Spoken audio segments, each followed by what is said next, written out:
CNBC બજાર property ગુરુ. નમસ્કાર, CNBC બજારમાં આપનું સ્વાગત છે. આપ જોઈ રહ્યા છો પ્રોપર્ટી ગુરુ અને હું છું નિશા. ત્યારે જ અત્યાર સુધી આપણે દરેક સિટીનું આકલન કર્યું, આપણા દેશનું આકલન કર્યું કે રિયલ એસ્ટેટની શું અત્યારની પરિસ્થિતિ છે.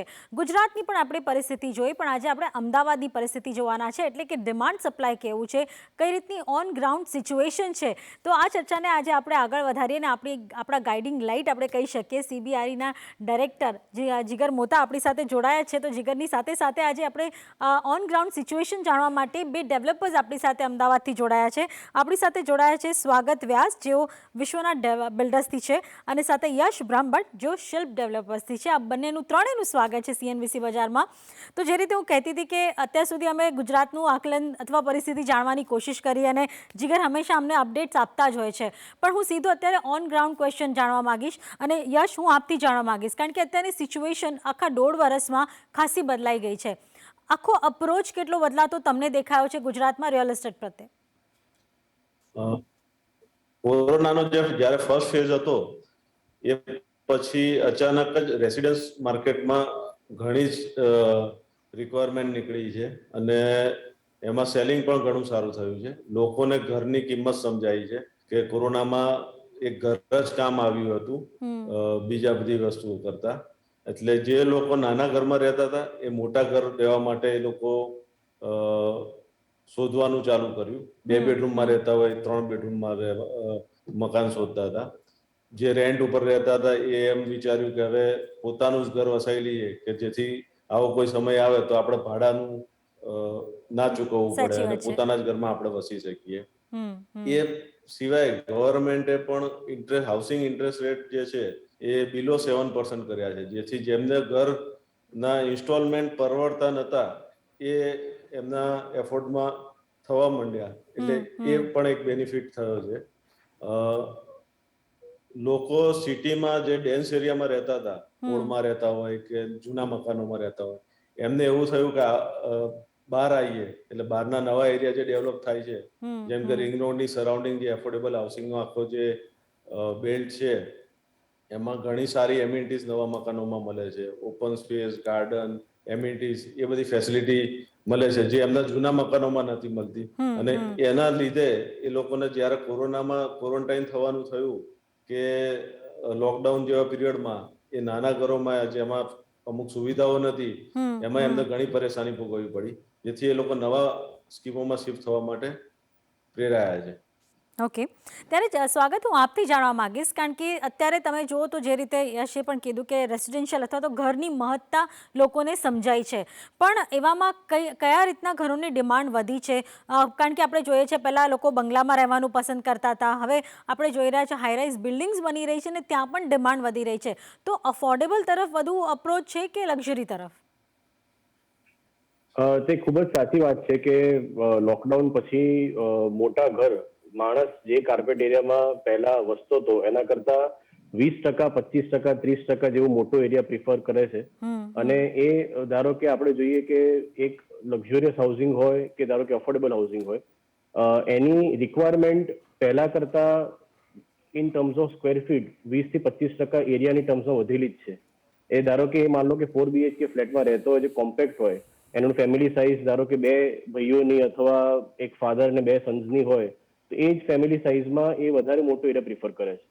એટલે એ in terms of square feet વાત કરીએ તો એ અફોર્ડેબલ ને જે લાગુ પડે છે એ જ વસ્તુ લક્ઝરિયસ હાઉસિંગને બી લાગુ પડે છે. આપણે અત્યારે જોઈએ છીએ કે અમદાવાદમાં છેલ્લા 6 મહિનામાં અને 8 મહિનામાં જે પહેલા નહોતું થયું એવા ચેન્જીસ રિયલ એસ્ટેટમાં આવી રહ્યા છે. અત્યારે મોટી મોટી ટિકિટ સાઇઝના લક્ઝરિયસ હાઉસિંગના ફ્લેટ પણ બહુ જ બને છે. એ ભલે આપણો આંબલી BRTS રોડ હોય, સિંધુ ભવન રોડ હોય, રાજપથ રોડ હોય, ઘણા બધા ડેવલપર્સ મોટા પ્રોજેક્ટ્સ લઈને આવી રહ્યા છે, જે બતાવે છે કે લક્ઝરિયસ હાઉસિંગની ડિમાન્ડ પણ એટલા જ પર્સન્ટેજમાં વધેલી છે. ક્વોન્ટમ નો ડાઉટ અફોર્ડેબલ હાઉસિંગનું ઘણું વધારે છે. 10-8 ફ્લેટ અફોર્ડેબલના વેચાતા હશે તો 2 ફ્લેટ લક્ઝરિયસના વેચાતા હશે, પણ in terms of square fit બંને જ વસ્તુમાં ઇક્વલ ઇમ્પેક્ટ પડ્યો છે. એટલે a client is preferring more square feet in terms of area than he was doing before. Even આપણે બંગલામાં જોઈએ તો ધારો કે વાસણા, પારડી એવા વિસ્તારોમાં, એ બધા વિસ્તારોમાં જે માણસ બંગલામાં, ટેનામેન્ટમાં અથવા રો હાઉસમાં રહેતા હતા, એમને હવે વેસ્ટર્ન રિજનમાં બોપલ છે, શેલા છે, એવા બધા રિજન્સમાં નવા બંગલાના પ્રોજેક્ટ જે છે ટાઉનશીપમાં હોય છે, ધારો કે પ્લોટિંગની કોઈક સ્કીમ હોય છે, એમાં પોતાનો ઇન્ડિવિજ્યુઅલ બંગલો બનાવવાની એક ચાહત ઊભી થઈ છે. જેથી કરીને માણસ પોતાનો ટેનામેન્ટને એક જગ્યાએ અપગ્રેડ કરીને એક મોટા હાઉસિંગમાં જવાનું ઈચ્છા ધરાવે છે. સાચી વાત છે. તો શિફ્ટ અહીંયા જોવા મળી રહ્યું છે. ખાસું આપણે જોઈએ છે જે બંગલામાં રહેતા હતા એ હવે નવા મોટી જગ્યામાં જવાનું પસંદ કરી રહ્યા છે અને અફોર્ડેબલ અને લક્ઝરી બધી જ એક ડિમાન્ડ અહીંયા હવે ક્રિએટ થતી દેખાઈ રહી છે. પણ હું સીધું પહેલાં તો જીગર આપથી જાણવા માંગીશ, કારણ કે હાલમાં જ પાછલા દિવસોમાં આપણે જોયું હતું હાઈરાઇઝ પોલિસી પણ બહાર આવી છે ગુજરાત સરકાર તરફથી, અને જે રીતે આપણે જોઈએ છે મુંબઈમાં હાઈરાઇઝ બિલ્ડિંગ્સ છે, શું હવે ગુજરાતમાં પણ એવી બિલ્ડિંગ્સ જોવા મળશે? સો એબ્સોલ્યુટલી નિશા, ગુજરાત ગવર્મેન્ટનું આ એક બહુ જ મહત્વનો નિર્ણય એક રિયલ એસ્ટેટ ઇન્ડસ્ટ્રી માટે હતો, અને જેના થકી હવે અત્યાર સુધી જે હાઈરાઇઝ બિલ્ડિંગ્સ જે ફક્ત ને ફક્ત મોટા શહેરોની અંદર લોકો જોઈ શકતા હતા, એવા બધા જ વિશાળ હાઈરાઇઝ ટોલ બિલ્ડિંગ્સ અને એવું જ ઇન્ફ્રાસ્ટ્રક્ચર આપણે હવે ગુજરાતના વિવિધ શહેરોમાં પણ જોઈ શકીશું. આ નવી હાઈરાઇઝ પોલિસી થકી ગવર્મેન્ટ ઓફ ગુજરાતે એક વસ્તુ ચોક્કસ પ્રૂવ કરી છે કે હંમેશા being the government of Gujarat થોડી પ્રોએક્ટિવ રહી છે, અને કોઈ પણ મોટા શહેરને માત આપવા માટે જે ઇન્ફ્રાસ્ટ્રક્ચર કે જે ફેસિલિટીઝ એક સ્ટેટ તરીકે એમણે બધા શહેરોને અવેલ કરાવી જોઈએ, એમાં એ લોકો હંમેશા આગળ રહ્યા છે. ઇનફેક્ટ આપણી સાથે ઓલરેડી યશભાઈ અને સ્વાગતભાઈ જોડાયા છે. સો યશભાઈ, તમારું શું કહેવું છે આ હાઈરાઇઝ પોલિસીને લઈને? જી યશ, તમારો ફીડબેક પણ આપી શકો. તમે કેટલા હવે પ્રો છો આ હાઈરાઇઝ બિલ્ડિંગ્સ માટે? મોટા રોડ છે, 100 ફૂટથી મોટા રોડ ઉપર 100 મીટરના બિલ્ડિંગ કે એનાથી વધારે ઊંચાઈવાળા બિલ્ડિંગ બનાવે તો એમાં 5.4 ની FSI આપી છે, જેના લીધે ટૂંક સમયમાં જ અમદાવાદમાં ઘણા હાઈરાઇઝ બિલ્ડિંગો જે બોમ્બેમાં છે, દિલ્હીમાં છે, દુબઈમાં છે, એ ટાઈપના જોવા મળશે. FSI વધારે આપી છે તો ડેવલપરને કોસ્ટિંગમાં FSI સસ્તી પડે છે, સામે કન્સ્ટ્રક્શન કોસ્ટ પણ વધે છે, એટલે ઓવરઓલ કોસ્ટ બહુ મોટી નથી જતી, પણ પ્રોજેક્ટમાં જગ્યામાં વધારે FSI સેટ થવાથી વાયબિલિટી વધી જાય. યશ, પ્રાઇઝિંગમાં કોઈ ફરક પડે? અત્યારે પ્રાઇઝિસ અમદાવાદની આપણે જોવા જઈએ તો કઈ રેન્જમાં તમે અત્યારે કઈ રેન્જના ફ્લેટ્સ તમે અત્યારે વેચી રહ્યા છો? અત્યારે અમે બધી જ મિડ સેગમેન્ટમાં પણ અમે વેચીએ છીએ, અમારા પ્રોજેક્ટ છે, એફોર્ડેબલમાં પણ પ્રોજેક્ટ છે, અને લક્ઝરી ત્રણેય ટાઈપના અમારી પાસે પ્રોજેક્ટ છે.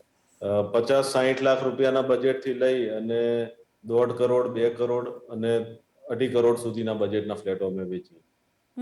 અને જો સમજો આ હાઈરાઇઝ બિલ્ડિંગ્સ આવશે તો યશ, પ્રાઇઝિંગમાં કોઈ ફરક પડશે?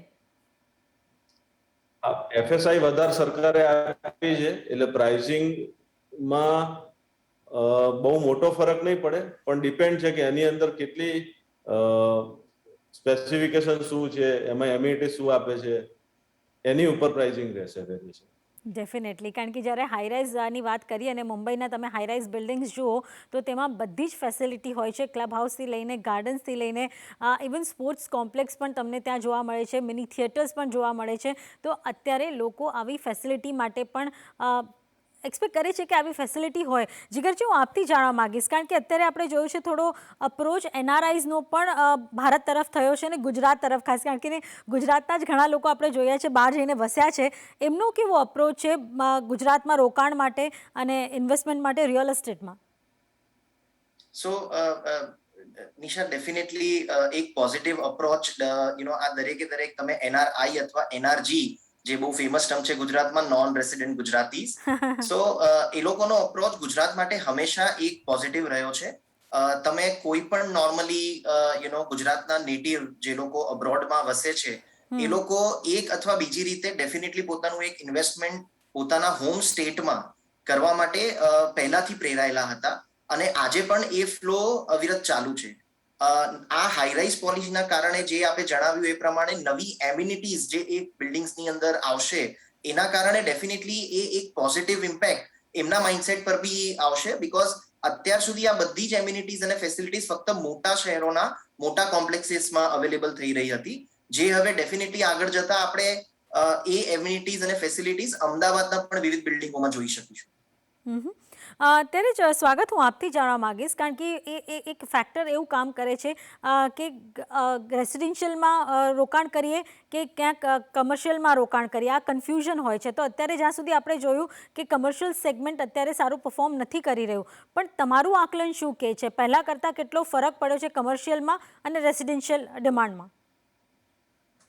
એટલે રેસિડેન્શિયલ સેગમેન્ટ જે છે એ એક ડિમાન્ડ ડ્રીવન સેગમેન્ટ છે. એટલે એમાં વ્યક્તિ જો ફ્લેટ લેવા માટે નીકળ્યો છે તો જેન્યુઇન બાયર છે તો એ 2 મહિનામાં કે 3 મહિનામાં કે લેટ્સ સે મેક્સ ટુ મેક્સ 6 મહિનામાં એ કન્વર્ટ થવાનો છે. એ પછી કદાચ એનું બજેટનો ઇસ્યુ હોય તો 3 BHK ને બદલે 2 BHK પ્રિફર કરશે, કાં તો કોમ્પેક્ટ 3 BHK માં જશે, પણ એ અવોઇડ નહીં કરી શકે પરચેસને. એટલે આ ડિમાન્ડ ડ્રીવન ફેક્ટર છે રેસિડેન્શિયલ. વેરેસ કોમર્શિયલ એ સબ્જેક્ટ એવો છે કે જેમાં ક્લાયન્ટ એવું એક ટાઈમે વિચારી શકે હું કે 12 મહિના 15 મહિના માટે ઓફિસ રેન્ટ પર લઈ લઉં અને એના પછી હું પરચેસ ડિસિઝન લઉં. એટલે બંને જે સેગમેન્ટેશન છે ઇન ટર્મ્સ ઓફ ડિમાન્ડ, બંનેના કેરેક્ટરિસ્ટિક્સ, બંનેની વ્યાખ્યા ઘણી ડિફરન્ટ છે. કોમર્શિયલમાં નો ડાઉટ વ્યક્તિ એવું વિચારે કે હું એને નિવેશ કરવાનું કદાચ ટાળી શકું, કે એને 12 મહિના 15 મહિના પછી હું મારું એક પ્રોપર્ટી લઉં, પણ રેસિડેન્શિયલમાં એ અવોઇડ બહુ લાંબા ગાળા સુધી નહીં કરી શકે.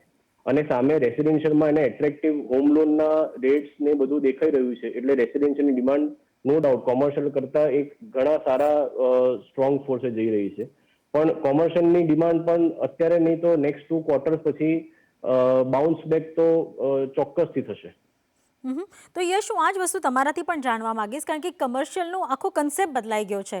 પહેલાં લોકો ખાસ કરીને વેરહાઉસીસ લેતા હતા, ગોડાઉન્સ લેતા હતા, મોટી દુકાનો લેતા હતા. હવે તમે જો મોટે ભાગે બધું ઈ કોમર્સ પર શિફ્ટ થઈ ગયું છે. લોકો ઘરેથી કામ કરતા થઈ ગયા છે. એટલે પહેલાં જે બધી વર્કફોર્સ જે કામ કરતી હતી હવે રિડ્યુસ થઈ ગઈ છે, તો એટલા મોટા ઓફિસીસની પણ જરૂર નથી પડી. પણ આ કમર્શિયલમાં કેટલા બદલાવ તમે જોઈ રહ્યા છો? સ્વાગતે કીધું એ વાત સાચી છે. કોમર્શિયલમાં હાલ પૂરતી ડિમાન્ડ થોડીક ઓછી છે. એનું કારણ એ છે કે કોરોનાના લીધે જેને લીઝિંગ ઉપર આપેલું એમાં રેન્ટ નથી આવતા, કે એના લીધે લોકો ઇન્વેસ્ટ કરવાનું ટાળે છે. પણ લીઝિંગ એક્ટિવિટી હમણાં ચાલુ થઈ છે. જે સેકન્ડ વેવ પછી ઘણી બધી ઓફિસો, કંપનીઓ મોટા સ્પેસીસ લીઝિંગ માટે માંગે છે. સેકન્ડ કે તમે 2 વર્ષથી નવા પ્રોજેક્ટ કોમર્શિયલના લોન્ચ થવાના પણ બહુ જ ઓછા થઈ ગયા છે. એટલે હાર્ડલી 10% પ્રોજેક્ટ નવા લોન્ચ થતા હશે. એટલે આવતા સમયમાં વિધિન 1 યર એવો પીરિયડ આવશે કે જૂની જે ઇન્વેન્ટરી પડી છે ધીરે ધીરે ઓછી થતી જશે અને નવી ઇન્વેન્ટરી સામે મળશે નહીં. ત્યારે ડિમાન્ડ અને સપ્લાયનો ગેપ પૂરો થઈ જશે. ત્યારે ફરી પાછું કોમર્શિયલમાં ટૂંક સમયમાં રિક્વાયરમેન્ટ જોવા મળશે. જો આજના શોના ઉદ્દેશ જ છે કે ઓન ગ્રાઉન્ડ સિચ્યુએશન શું છે એ જણાવવા આપણી સાથે ડેવલપર્સ પણ જોડાયા છે અને એનાલિસ્ટ પણ જોડાયા છે. તો અત્યાર સુધીનું આકલન એમ છે કે ડિમાન્ડ તો વધી છે, ખરીદારી તો વધી છે, રિયલ એસ્ટેટમાં, રેસિડેન્શિયલમાં વધી છે, કમર્શિયલમાં હાલમાં થોડીક ઓછી ડિમાન્ડ જોવા મળી રહી છે. હજુ વધુ ડિટેલ જાણીએ એક નાનકડા વિરામ બાદ.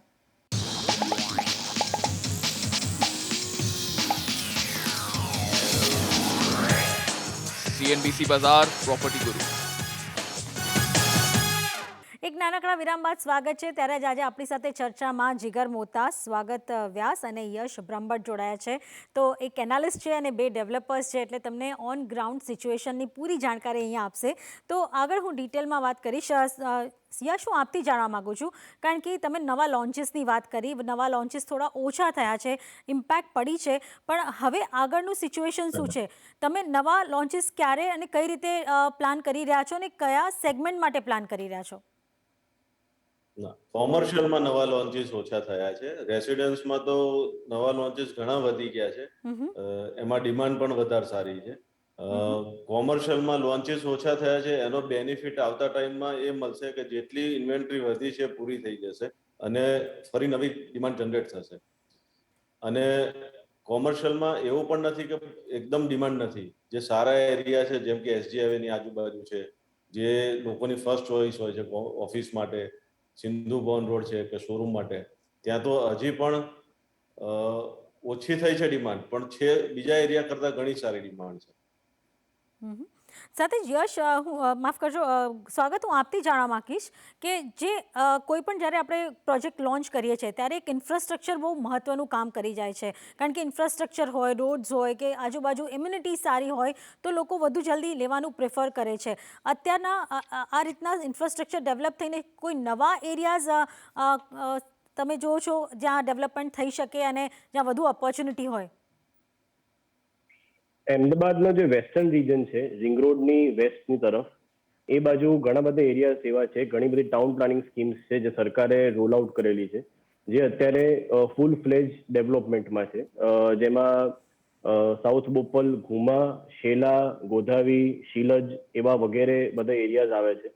જે બધા એરિયાઝમાં અત્યારે ઘણી માત્રામાં સારા એવા projects, not only in terms of affordable but also retail projects, commercial projects, high-end projects, duplex projects એવા લોન્ચ થઈ રહ્યા છે. એ બધા એરિયાઝમાં સરકારે નવા ડેવલપમેન્ટ, નવી ટીપી સ્કીમના કારણે રોડ રસ્તા ઘણા મોટા ફાળવેલા છે. ડ્રેનેજ કનેક્શન, સ્ટ્રીટ પ્લાન્ટેશન, સ્ટ્રીટનું લેઆઉટ, ફૂટપાથની જગ્યા, BRTS માટેની જગ્યા, એ બધી જગ્યાઓનું ખૂબ જ સાવચેતીથી અને વિશાળતાથી પ્લાનિંગ કરેલું છે. એટલે આ બધા એરિયાઝમાં ગવર્મેન્ટનું યોગદાન ડેવલપ કરવામાં સૌથી પ્રથમ સ્થાને છે, અને એના જ કારણે આ બધા એરિયાઝમાં પિકઅપ ઘણો વધારે જલ્દી આવી રહ્યો છે.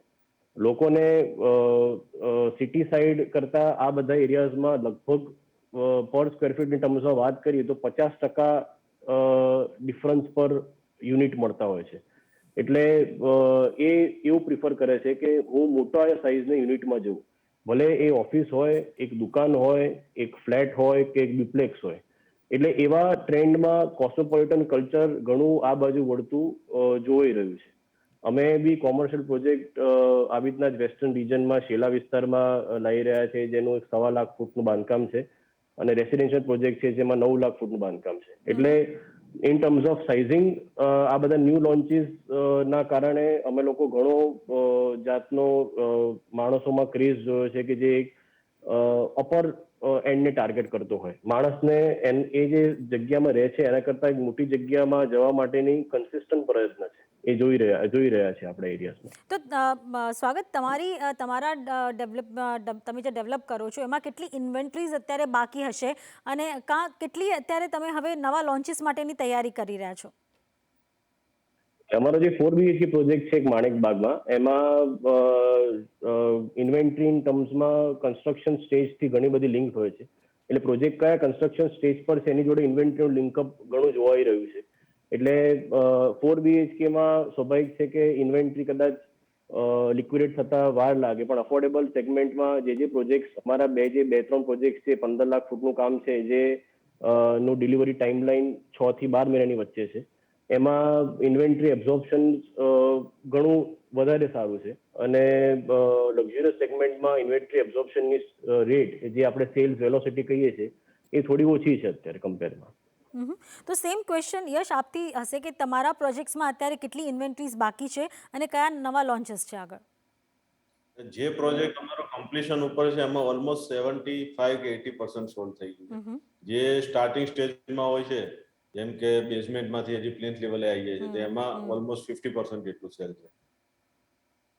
ઓકે, તો આ એક સિચ્યુએશન અત્યારે ઓન ગ્રાઉન્ડ તમને જોવા મળી રહી છે કે ડિમાન્ડ તો અહીંયા ખાસી રેસિડેન્શિયલની પણ જોવા મળી રહી છે. પણ જે રીતે જીગર મેં આગળ વાત કરી કે ઇન્ફ્રાસ્ટ્રક્ચર પણ ઘણું મોટું કામ ભજવે છે. તમે જોયું હશે સાબરમતી રિવરફ્રન્ટને જે રીતે ડેવલપ કરાયો, અને હવે તમે જો મેટ્રો પણ ચાલુ થઈ ગઈ છે, કે જે બ્રિજીસ બની રહ્યા છે, એનાથી તમે અત્યારે કેટલી વેલ્યુ અનલોકિંગ જોઈ રહ્યા છો પ્લેસીસની, એરિયાઝની, અને હજુ કેટલું ડેવલપમેન્ટ આઉટસ્કર્ટ ઓફ અમદાવાદ થવું જોઈએ? So Ahmedabad being a peripheral city, અહીંયા સ્કોપ બહુ જ વિશાળ છે નિશા. આપણે જો ડેવલપમેન્ટની વાત કરીએ તો અમદાવાદમાં લગભગ છેલ્લા 20 વર્ષમાં એક જે કન્સોલિડેટેડ ડેવલપમેન્ટ થયું હતું અમદાવાદનું, કદાચ એટલું જ મોટું અમદાવાદ લાસ્ટ 20 વર્ષની પછી આપણે છેલ્લા 5 વર્ષની અંદર જોઈ શકીએ છીએ કે જે પેરિફેરિયલ એરિયાની અંદર ડેવલપ થયું છે. અને સૌથી મહત્વનો ફાળો જે ભજવ્યો છે એ કદાચ અફોર્ડેબલ હાઉસિંગ સેગમેન્ટ અથવા અફોર્ડેબલ ઝોન જેને આપણે કહી શકીએ, એનો એક મહત્વનો ફાળો રહ્યો છે. સાબરમતી રિવરફ્રન્ટની વાત કરીએ તો એ સિટીની અંદર એક સેન્ટ્રલ સિટીની અંદર એક બહુ જ મોટું અને વૈભવી ડેવલપમેન્ટ જેને કહી શકાય, કારણ કે રિવરફ્રન્ટની ઉપર ડેવલપમેન્ટ જનરલી તમે ગ્લોબલી ક્યાં પણ જોશો તો એ બધા ડેવલપમેન્ટ ઓલવેઝ થોડા નીશ પ્રકારના થયા છે. સો ડેફિનેટલી એ ડેવલપમેન્ટની અંદર તમે થોડુંક આગળ જતા કમર્શિયલ ડેવલપમેન્ટ અથવા એક સારી નીશ ઓફિસીસનું ક્રિએશન થતું થોડું વધારે જોઈ શકશો. ડેફિનેટલી આ એક સિટીને ગવર્મેન્ટ થકી આપવામાં આવેલી સૌથી મોટી ભેટ છે અને કોર્પોરેશને પણ આ ડેવલપમેન્ટ કરવા પાછળ બહુ જ મોટો ભાગ ભજવ્યો છે. એક શહેરને રિવરફ્રન્ટ ડેવલપમેન્ટ કરવા માટે જે નોર્મલી સમય જતો હોય છે, લગભગ આપણે જો ગ્લોબલી ઇવેલ્યુએટ કરીએ તો કેનેડામાં or for that matter any other countries કે જે લોકોએ પાસ્ટની અંદર આવા riverfront or sea front development કરેલા છે, એ લોકોને લગભગ 25 થી 30 વર્ષનો સમય ગયો હતો એ ડેવલપમેન્ટને એક પ્રોપર સ્ટેજ ઉપર લાવતા, જ્યાં એએમસી ના પ્રયત્નો થકી આ ડેવલપમેન્ટ ફક્ત ને ફક્ત માત્ર 10 થી 12 વર્ષના ટાઈમ ફ્રેમમાં લગભગ પૂરું કરી દેવામાં આવ્યું છે. અને ડેફિનેટલી હવે આવનારા સમયની અંદર ઘણા એવા કોર્પોરેટ્સ છે જે લોકોએ પોતાના રસ દાખવ્યા છે પોતાના ઓફિસીસ ઓર પ્રાઇવેટ કોર્પોરેટ હાઉસીસ અહીંયા ડેવલપ કરવા માટે. સો આવનારા સમયમાં સાબરમતી રિવરફ્રન્ટ પર પણ આપણે એક સારું એવું ટ્રેક્શન બનતું જોઈ શકીશું. તો વેલ્યુ અનલોકિંગની સાથે સાથે પ્લેસ અનલોકિંગ પણ અહીંયા જોવા મળશે ઘણી જગ્યાને. ગુજરાતમાં તમે જો જગ્યા છે, એટલા માટે તમે જો જે રીતે યશે પણ કીધું કે વિશાળ જગ્યાઓ જોઈએ છે, વિશાળ ઘરો જોઈએ છે, વિશાળ ઓફિસીસ જોઈએ છે. આ એક સેન્ટિમેન્ટ છે ગુજરાતનું અને ગુજરાતના રહેવાસીઓનો, બિઝનેસમેનનું. પણ ત્યારે જ સ્વાગત, હું પહેલાં આપથી જાણવા માંગીશ, કોઈ પ્રાઇસ કટ લીધો અત્યાર સુધી આખા કોવિડ સિચ્યુએશનમાં તમે ક્યારે? Price cut in terms of કેવું છે કે ડેવલપર ટુ ડેવલપર અને એરિયા ટુ એરિયા ઘણું વેરી કરે છે. પ્રાઇસ કટ એઝ સચ હું તમને ધારો કે એક લાઇનમાં કહું તો પ્રાઇસ કટ એવો કોઈ ડેવલપર્સે આપ્યો નથી અથવા એવું કોઈ એમને ડેસ્પરેટ સેલ, ડિસ્ટ્રેસ સેલ કરેલા નથી. એનું રીઝન એ છે કે જ્યારે લોકડાઉનમાં સેલ્સનો ફ્લો ઓછો થયો ત્યારે એની સામે કન્સ્ટ્રક્શન પણ લેબરોની અછતથી ઘણી જગ્યાએ ની સ્પીડ ઓછી થઈ ગઈ હતી. એટલે ડેવલપરનો આઉટફ્લો અને ઇનફ્લો બંનેમાં રિડક્શન હતું.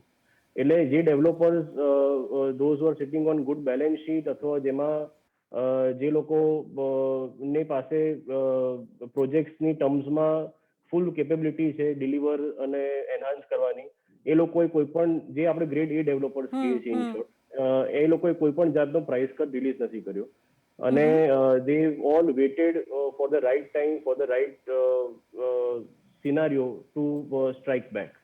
એટલે પર્સનલી અમારા જે એરિયામાં અમે કામ કરીએ છીએ અથવા અમારા પ્રોજેક્ટ્સમાં એવો કોઈ સ્પેશિયલ પ્રાઇસ કટ આપવામાં આવ્યો નથી.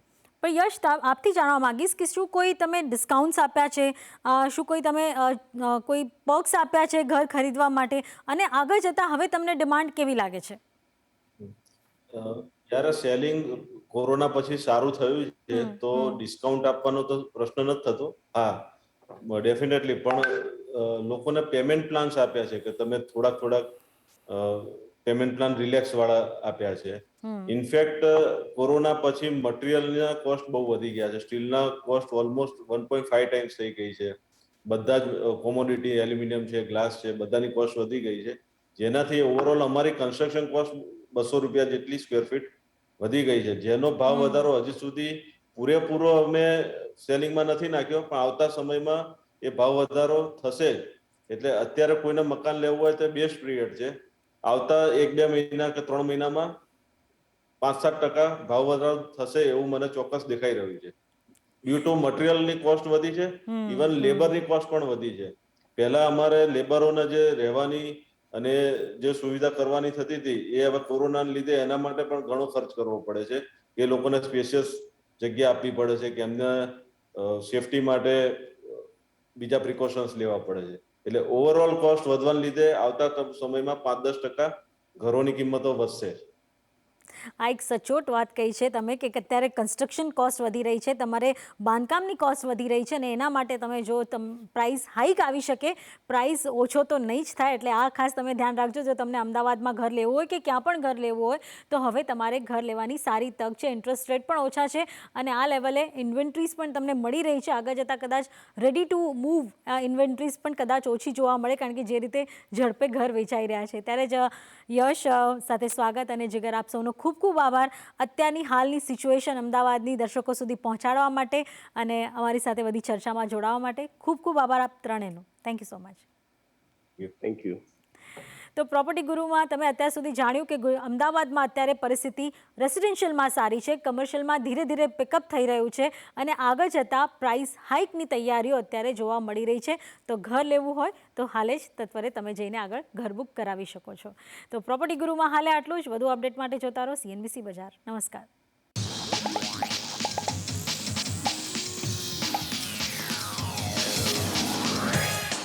CNBC बाजार प्रॉपर्टी गुरु.